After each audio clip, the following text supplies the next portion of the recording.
సంవత్సరాల తరబడి government job కోసం వేచి చూస్తున్నారా? కేవలం 8 నెలల్లో మీ కల నెరవేర్చుకోండి. వెంటనే కింది నంబర్స్‌కి కాల్ చేయండి. నమస్తే రమ్గారు. నమస్తే జయ. రమ్గారు, ఫెయిరీ టేల్స్ ఇలాంటివి ఏమన్నా కథలు ఉంటే చెప్తారా? పిల్లలకి భలే ఇంట్రెస్ట్ ఉంటాయి. పల్లెటూరులో ఒక చిన్న పొలం ఉన్న ఒక చిన్న భూస్వామి ఉండేవాడట. ఈయనకి 3 కొడుకులు ఉన్నారు. పెద్దవాళ్ళిద్దరు భలే తెలివైన వాళ్ళు. మూడోవాడు తెలివి గలవాడు కాదు, అప్పుడు ఇట్లా బోళ్ళు గిల్లుకుంటూ బోలగొచ్చినేవాడు. మందమతి అని పిలిచేవారు వాడిని. వాడంటే ఈ పెద్దవాళ్ళిద్దరు యాక్టివ్గా ఉండేవాళ్ళు. వీడికి యాక్టివ్నెస్ పాడు లేదు. వాడు గోల్డ్ పీక్కోవటము, వాడు ఏదో వాడి దారిని వాడి కూర్చొని ఉండటము అదే ఉండేది.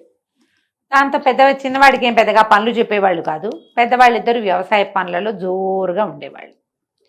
ఓ సంవత్సరము వీళ్ళు పంట ఏదో వేసుకున్నారు. వరి బాగా పండింది. పంటకి చివరి రోజుల్లో కాపలా ఉంటారు కదా, రాత్రిపూట కాపలా పడుకునేవాళ్ళు. తెల్లారేసరికి ఎవరో పంట అంతా తొక్కేశారు. అయ్యో, ఆశ్చర్యపోయారు, ఏమిటి ఎవరు వచ్చారు? సరే కాపలా ఉండమన్నాడు పిల్లల్ని. అది చాలా పెద్ద పొలం, ఓ పక్కంతా తొక్కేయబడి ఉంది. మర్నాడు ఓ రాత్రి పెద్ద అబ్బాయి కాపలా పడుకున్నాడు. తెల్లవారుజాము దాకా ఉన్నాడు మెలకుగానే. ఏదో 5 నిమిషాలు ఇట్లా పడిపోతుందిగా కునుకు, ఎవరో వచ్చారు తొక్కేశారు. రెండో వాడికి పడుకున్నాడు. రెండో రోజు వాడు అంతే చేశాడు.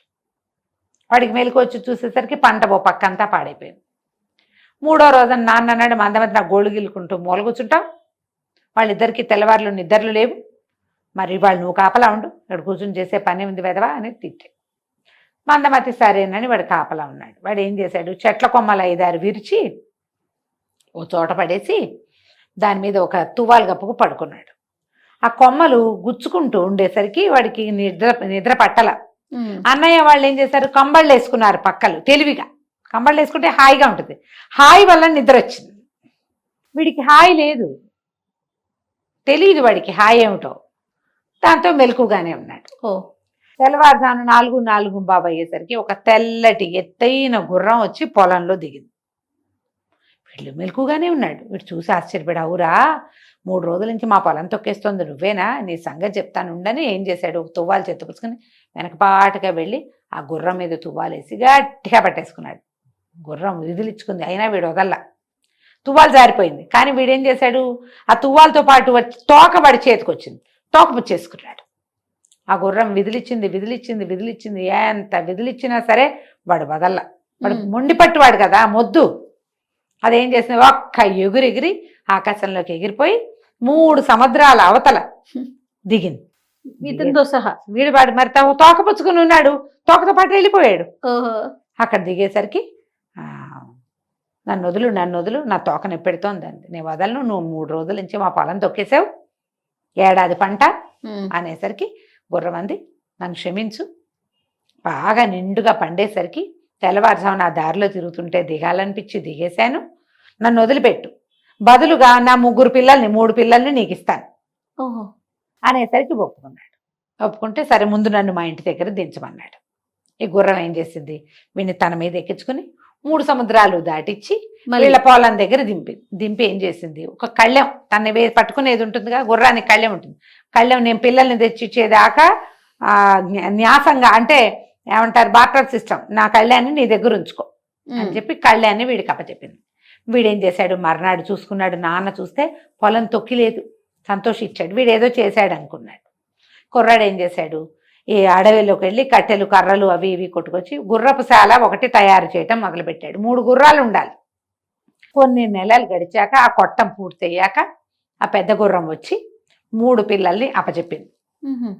అందులో 2 పిల్లలు ఎంత అందంగా ఉన్నాయో, వెండి గిట్టలు, బంగారపు జూలు, బంగారపు రంగు తోకలు భలే ఉన్నాయి పంచకళ్యాణి గుర్రాలు. 3వ గుర్రానికి 2 మూపులు ఉన్నాయి. మెడ మీద 2 మూపులు, ఇట్ట గూనెల్లే ఉంది దానికి. ఆ 2 మూపుల మధ్య కళ్ళెమే ఎక్కర్లా, చక్కగా కూర్చోవచ్చు. గూని గుర్రం అది. ముక్కు మొహం అందంగానే ఉంది, కానీ గుర్రం మాత్రం వెరైటీగా ఉంది. 3 గుర్రాలని అప్పచెప్పి పెద్ద గుర్రం వెళ్ళిపోయింది. ఈ 3 గుర్రాలు అందరూ ఆశ్చర్యపోయారు, ఎంత బాగున్నాయి అనుకున్నారు. ఆ గుర్రాల సందడితోటే సరిపోయేది వాడికి. ఆ చిన్న గుర్రం అంటే మహాముద్దు, ఆ గూని గుర్రం అంటే చాలా ప్రేమ. దాంతో బాగా కబుర్లు చెప్పేవాడు, అది కూడా అన్నీ వింటున్నట్టుండేది, మాట్లాడుతూ ఉండేది వాడితోటి. అయితే ఈ అన్నయ్యలకి ఒళ్ళు మండిపోయింది. నిన్నటిదాకా మందమతిగా ఉన్నాడు, వీడికి గుర్రాలు వచ్చినాయి, వీడి గుర్రాల సంగతి చూడాలని రాజుగారికి చెప్పారు. మా తమ్ముడి దగ్గర బ్రహ్మాండమైన గుర్రాలు ఉన్నాయండి, తీసుకోండి. రాజుగారు వచ్చి గుర్రాలు చూసి గుర్రాల వెల ఎంత మాకు ఇవ్వమని అడిగాడు. అడిగితే వెల నాకు తెలియదండి, మీకు తోచింది ఇవ్వండి అన్నాడు మందమతి. అనేసరికి ఆ గుర్రపు శాల వాడిని కేకేశారు. వాడు వచ్చి చూసి, అయ్యో బాబు ఇవేం గుర్రాలండి, దేవతా గుర్రాల్లా ఉన్నాయి, వీటిని చిన్నప్పటి నుంచి కాసిన వాడెవడో వాడితో కాయించుకోండి, నా మీద ఈ పని పెట్టద్దు, నేను మామూలు గుర్రాలను సేవిస్తా, ఈ గుర్రాల సేవ నా వల్ల కాదు అనేసరికి రాజుగారు అన్నాడు, ఏరా అబ్బాయి నువ్వే ఉంటావా మా దగ్గర అనగానే వాడికి సంతోషంగా ఉంది. గుర్రాలతో ఉండటమే ఇష్టం వాడికి. మీరు గనక నన్ను కూడా వీటితో ఉంచుకుంటారంటే నాకు ₹1 ఇవ్వద్దు, నాకు ఉండటానికి ప్రబంధం ఇవ్వండి చాలు, 3 గుర్రాలని నేను చూసుకుంటాను అన్నాడు. రాజుగారి గుర్రపశాలలో ఒక ప్రత్యేక కొట్టం ఈ 3 గుర్రాలకి ఇచ్చారు. ఆ కొట్టాన్ని ఆనుకుని ఉన్న ఒక ఇల్లు ఈ కుర్రాడికి ఇచ్చారు. శుభ్రంగా రాచరికపు భోజనం చేస్తూ గుర్రాల్ని మాలిష్ చేసుకుంటూ వాటితో కబుర్లాడుకుంటూ హాయిగా ఇక్కడే ఉండటం మొదలుపెట్టాడు. కొన్ని రోజులు అయ్యాక ఈ రాజుగారికి చెప్పారు ఎవరో, ఈ మన సముద్ర రాజుగారి కూతురు భలే అందగత్తె, అలాంటి అమ్మాయిని పెళ్లి చేసుకోలేని వాడి జీవితం వృధా. అయితే ఈ సముద్రపు రాజకుమార్తెలని సాధించాలంటే అపురూపమైన విషయాన్ని సాధించిన వాళ్ళు ఎవరైనా చేయగలుగుతారు, అందరికీ కాదు, అందరి వల్ల కాదు. సరే రాజుగారి మందమతిని పిలిచాడు. ఏరా అబ్బాయి ఇలాంటి అద్భుతమైన గుర్రాలను సాధించావు, నువ్వు సముద్రపు రాజకుమార్తెను సాధించి పెట్టు, నేను పెళ్లి చేసుకుంటా అనగానే వాడు తెల్లబడి, నాకేం తెలుసండి, నాకు తెలీదు అంటే రాజు ఒప్పుకోవాలి, నాకు అవంతా తెలియవు, నువ్వు గనక ఆ సముద్రపు రాజకుమార్తెను తేకపోతే నిన్ను ఈ గుర్రాలతో పాటు ఇక్కడ ఉండనివ్వవు, ఇక నేను పంపించేస్తా అనగానే పిల్లాడు ఆలోచించి పోయి గూని గుర్రంతో చెప్పుకున్నాడు. దాన్ని మెడపుచ్చుకొని వేళ్లాడుతూ, ఏమిటో సముద్రపు రాజకుమార్తెట, ఆవిడని తేపోతే నన్ను పంపేస్తానంటున్నాడు, మీరు లేకుండా నేను ఎట్లా బతుకుతానో నాకు తోచట్లేదు అంటే గుర్రం అంది, నువ్వేం కంగారు పడకు, నేను తీసుకెళ్తా, నువ్వేం చేస్తావు అంటే రాజుగారి దగ్గరికి వెళ్ళి సముద్రపు రాజకుమార్తెకి ఇవ్వడానికి అద్భుతమైన పలహారాలు చేయించమను, మంచి మంచి టిఫిన్లు, స్వీట్స్, స్నాక్స్ చేయించమను అంటే సరేనన్నాడు. పోయాడు రాజుగారి దగ్గరికి. మీరు ఏమైనా అద్భుతమైన తిండి పదార్థాలు చేయిస్తే మన ఊళ్ళో స్పెషల్స్ నేను రాజకుమార్తెను తెస్తానన్నాడు. రాజు ఒప్పుకుని బోల్డని మధురమైన పదార్థాలు చేయించి అన్ని బాక్సుల్లో పెట్టి వీడికి అప్పచెప్పాడు. గూనిగుర్రం ఉంది, నువ్వు నా మీద ఎక్కువ, నేను తీసుకెళ్తానని. ఆ గూనిగుర్రం మీద జీను కూడా అక్కర్లా, దానికి వీపు మీద 2 మోపులు ఉన్నాయిగా, వాటి మధ్యలో కూర్చోవచ్చు.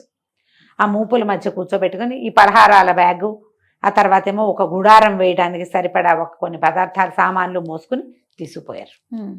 ఆ గుర్రం ఏం చేసినట్టు 3 సముద్రాలు దాటిచ్చి 4వ సముద్రం దగ్గర దింపింది. వీడేం చేశాడు, తను తెచ్చిన సామాన్లతోటి ఒక చక్కటి గుడారం లాంటిది వేసి స్వీట్లు ఇచ్చాడుగా రాజుగారు, అవన్నీ పరిచిపెట్టాడు. కుర్రాడు గుర్రము ఒక మూల దాక్కున్నారు. సాయంకాలం అయ్యేసరికి చక్కగా అలలు నిదానంగా వీచడం మొదలుపెట్టినాయి. ఆ మూలంతా గాలేస్తోంది. ఆ అలల 4వ సముద్రపు అలల మీద నుంచి ఒక అందమైన రాజకుమార్తె నడిచొచ్చింది. ఈ తీపి పదార్థాల వాసనకి గదిలోకి వెళ్ళింది, ఆ గుడారంలోకి. బోల్డని పదార్థాలు కనపడుతున్నాయి. ఆ అమ్మాయి తనకు నచ్చినవన్నీ తీసుకుని తింటా మొదలుపెట్టింది. ఈ గుర్రం చెప్పింది, వెనకపాటుగా వెళ్ళి పట్టుకో, వెనక నుంచి పట్టుకుంటే వదిలించుకోలేదు అని చెప్తే వెనక నుంచి వెళ్ళి గట్టిగా గావలిచ్చేసుకున్నాడు. ఆ అమ్మాయి లబో దిబో మంది కానీ అబ్బాయి వదిలిపెట్టల. ఇలాంటి పదార్థాలు ఎన్ని కావాలంటే అన్ని పెట్టిస్తా, నాతో వచ్చి మా రాజుగారిని పెళ్లి చేసుకుందు కానీ గుర్రం మీద వెళ్ళిపోదాం అంటే ఆ తిండి పదార్థాల కోసం ఆ అమ్మాయి వీడి గుర్రం ఎక్కి వచ్చింది. అయ్యో, వచ్చాక రాజుగారికి అప్పచెప్పాడు. రాజుగారికి అప్పచెప్తే రాజుగారు అన్నాడు, నన్ను పెళ్లి చేసుకో అని బతిమలాడాడు. ఏమైంది, సరే నాకు ఒక క్రియ ఉంది, పెళ్లి కావాలంటే కాగే పాలల్లో, తెరులుతున్న పాలల్లో నన్ను తీసుకొచ్చాడే కుర్రాడు, నన్ను కావలించుకున్నాడు, వాడు ఆ నీళ్ళల్లో ఆ పాలల్లో స్నానం చేయాలి, అప్పుడు నేను పెళ్లి చేసుకుంటా. ఇప్పుడు రాజుగారిని పెళ్లి చేసుకోవాలంటే రాజు కదా స్నానం చేయాలి, కుర్రాన్ని స్నానం చేయొచ్చు మనం అనేసరికి తెర్లే పాలల్లో దిగితే ఏమైనా ఉందా, అంతే సంగతి. అయితే వీడు మళ్ళీ పోయి గూని గుర్రానికి చెప్పాడు, తెర్లే పాలల్లో స్నానం చేయాలట, నేను చచ్చిపోతానని లేదు రాజుకి, ఆ పిల్లని పెళ్లి చేసుకోవడం కోసం నన్ను ఎక్కమంటున్నాడు, ఆ నీళ్ళ పాలల్లో దిగమంటున్నాడు అనేసరికి గుర్రం మీద నువ్వేం భయపడకు, నన్ను కూడా తీసుకెళ్ళి అక్కడ నుంచోబెట్టు అంతే. రాజుగారు చెప్పాడు, అబ్బాయి నువ్వు అమ్మాయిని తెచ్చావు, నాకు పెళ్లి కావాలి, ఆ అమ్మాయి ఇది కోరుకుంది కాబట్టి నువ్వు ఇప్పుడు కాగే పాలల్లో దిగాలరా అన్నాడు. కుర్రాడు ఒప్పుకున్నాడు.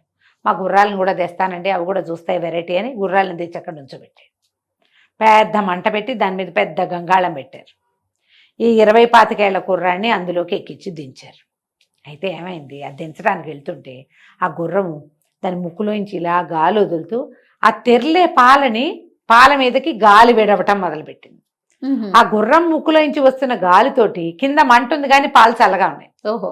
కుర్రాడు వెళ్ళి అందులో చేపెట్టి ఏంటి వేడిగా లేవు, ఇంకా కొంచెం మంట పెట్టండి అన్నాడు. వాళ్ళు ఇంకా మంట పెట్టారు. అయినా సరే అవి ఐస్ లాగానే ఉన్నాయి. వీడిని ఎక్కిచ్చారు పైకి. వాడు హాయిగా పాలల్లో దిగి బోళ్ళంతసేపు నాని శుభ్రంగా వండుకున్న మురికి చల్లగా ఉన్నాయిగా మురికంతా పాలల్లో వదిలించుకుని బయటకు వచ్చేసాడు. రాజుగా ఆశ్చర్యంగా ఉంది, వీడు ఎలా చేశాడు ఈ పని. అయితే ఒకళ్ళిద్దరు మంత్రులే ఉన్నారంటే వీడు విపరీతమైన కార్యాలు చేస్తాడండి, ఈ గుర్రాలను అలాగే సాధించాడు, అమ్మాయిని అలాగే సాధించాడు, ఇది కూడా చేస్తాడు. సరే నీ ప్రోగ్రాం అయ్యింది, కుర్రాడు తెరలే పాలల్లో దిగాడు, ఇప్పుడు పెళ్లి చేసుకోమన్నాడు రాజు. మళ్ళీ సముద్రపు రాజకుమార్తె అంది, అంత సులువా, పెళ్లి బట్టలు లేకుండా కుదరదు, మీ బట్టలు నేను వేసుకోను, మా అన్నయ్య దగ్గర ఉన్నాయి బట్టలు. అన్నయ్య ఎక్కడున్నాడు, అన్నయ్య చంద్రమండలంలో ఉన్నాడు ఇప్పుడు. ఓహో. మా అన్నయ్య చంద్రమండలంలో ఉన్నాడు, ఆయన దగ్గర పెళ్లి బట్టలు ఉంటాయి, ఆ బట్టలు తెస్తే అవి కట్టుకుని పెళ్లి చేసుకుంటారు. మళ్ళీ రాజుగారు మందమతిని పిలిచారు. చంద్రమండలంలో సముద్రపు రాజకుమార్తె వాళ్ళ అన్నయ్య ఉన్నాడు, సముద్రపు రాజకుమారుడు, పెళ్లి బట్టలు ఉన్నాయి పట్టుకురా. కుర్రాడు మళ్ళీ గుర్రం దగ్గర పరిగెత్తాడు. ఏమిటో వాళ్ళు ఇలా అంటున్నారంటే, ఏం పర్వాలేదు, నువ్వు ఎక్కువ, నేను తీసుకెళ్తాను. పౌర్ణమి నాటి సాయంకాలం ఆ గుర్రం చంద్రమండలానికి తీసుకుపోయింది. అక్కడ సముద్రపు రాజకుమార్తె అన్న ఎవరో వెతుక్కుని ఆయన దగ్గర నుంచి పెళ్లి బట్టలు తెచ్చుకున్నారు. పెళ్లి బట్టలన్నీ కింద గుచ్చుకొచ్చారు. ఆ అమ్మాయి చక్కగా బట్టలు ధరించి అందరూ ఓహో అన్నారు, ఎంత బాగుందో, ఎంతో బాగుంది, పద పద పట్టు పట్టు పెళ్ళి అన్నాడు రాజుగారు. అనేసరికల్లా అమ్మాయింది, అలాగే మరి ఇప్పుడు నేను మంచి బట్టలు కట్టుకున్నాను, నువ్వు కట్టుకోవా బట్టలు, మరి ముందు నువ్వు స్నానం చేయి, తెరలే పాలల్లో స్నానం చేస్తే పెళ్లి చేసుకుంటాను నేను రాజుని అనేసరికి రాజుకి భయం వేసింది. కానీ వాడు చేశాడుగా, నేను కూడా చేస్తాను అనుకున్నాడు. సరే చేస్తానన్నాడు. అన్నాక పెద్ద గంగాళం పెట్టి దాని కింద మంట పెట్టి దాని నిండా గంగాళం నిండా పాలు పోసారు. మిగిలిన వాళ్ళందరూ సముద్రపు రాజకుమార్తెతో సహా చూస్తుండగా రాజుగారు ఒక నిచ్చెన వేసుకుని తెరలే పాలల్లో దిగేశాడు. అయ్యో. ఇప్పుడు కుర్రాడికి మందమతికేమో గుర్రం సహాయం ఉంది, రాజుకి పైగా ఏ ట్రిక్ తోటి మందమతి ఈ పని చేశాడో ఆయన అడగల, దిగేశాడు అంతే. దిగంగానే కైంకర్యం కైవల్యం ఒకసారే వచ్చాయి. రాజు మళ్ళీ బయటికి రాల, మొత్తం ఉడికిపోయి అయిపోయాడు. సముద్రపు రాజకుమార్తె అంది, ఎవడు తెరలే పాలల్లో దిగి బయటకు వచ్చాడో వాడితోటే నా పెళ్ళి, నేను భూమి మీదకి వచ్చా కాబట్టి నేను వీడిని పెళ్లి చేసుకుంటానంది. ఈ రాజ్యంలో ఉన్న వాళ్ళంతా ఆశ్చర్యపోయారు. రాజుగారి మరణానికి కారకుడు ఎవడిప్పుడు ఇక్కడ, ముందు తెరలే పాలల్లో దిగి రాజుకి దారి చూపించిన వాడు మందమతిని రాజుని చేస్తామన్నారు. ఈ అమ్మాయి మందమతిని నేను పెళ్లి చేసుకుంటానని. ఆ పిల్ల తర్వాత చెప్పింది, నన్ను ఎవరు కౌగిలించుకున్నారో వాడిని పెళ్లి చేసుకోవాలి కానీ వేరే వాడిని నేను ఎందుకు చేసుకుంటాను, అందుకే ఈ సూక్ష్మం పెట్టానని చెప్పింది. చక్కగా మందమతి సముద్రపు రాజకుమార్తె పెళ్లి చేసుకున్నారు. చాలా సంవత్సరాలు ఆ అమ్మాయి ఇక్కడే ఉండిపోయింది, సంతానాన్ని కూడా కన్నది. ఎప్పుడూ మందమతి అన్న పేరుతోటి అతను పిలవబడ్డారు. పూర్వపు రాజుగారి పేరుతోటే ఈ మందమతిని కూడా పిలిచేవాళ్ళు. ఆ గుర్రాలు మందమతి మరణించేదాకా అతనితోటే ఉన్నాయి. అతని తర్వాతే సముద్రపు రాజకుమార్తె వెళ్ళిపోయింది, గుర్రాలు వెళ్ళిపోయినాయి. మనం కూడా వెళ్ళిపోదాం కథ కంచికి మనం ఇంటికి. నమస్తే. నమస్తే.